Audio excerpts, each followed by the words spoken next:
Coach Kenny JoJo Smith here, looking to analyze two words that are used in education a lot: critical thinking. And in my years as an educator, I would often hear colleagues talk about the students. We're 99% African American, 100% free and reduced lunch. So the schools that I was at, I would hear colleagues talk about two words: critical thinking. And when I would listen to my colleagues talk about critical thinking and the way that they would describe the students' critical thinking skills, it often bothered me. And so that's why I wanted to share this with you. So, critical thinking is the ability to analyze and adjust when you're making a decision based on what has been presented to you.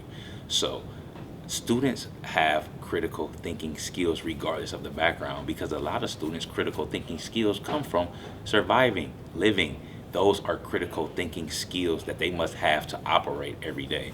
So when you hear your colleagues talk about students not have critical thinking skills, we must address what that looks like and how we're coming with this information. Are you giving information that allows students to use the critical thinking skills that they already possess from everyday living into the classroom? Because then they can show you, and now we're able to learn together. So it's not a one-way street. The learning becomes reciprocal, which is what needs to take place in order to break down that wall and allow students to feel comfortable. So when you hear people in education talk about certain neighborhoods or students from certain backgrounds aren't able to critically think, dispel that. It is your job as an educator to help them bring their critical thinking skills that they use on a day-to-day basis into your classroom.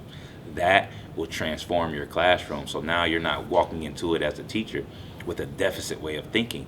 You're already coming in thinking that these students aren't able to critically think, when literally the moment that they leave your classroom and leave the school at the end of the day, they go into critical thinking survival mode, because they're trying to figure out the best case scenario. Maybe it's, how am I going to eat tonight? Maybe it's, how am I going to go pick up my little brother in time so that we can make it home and then make it back to the tutoring program that I need to go to. Whatever the situation is, these students, all students, have critical thinking skills, but it's up to you to figure out, how can I connect with these students? What type of situations do they deal with and are they coming from? And how are the critical thinking skills that they possess able to be transferred to my classroom? Make that happen.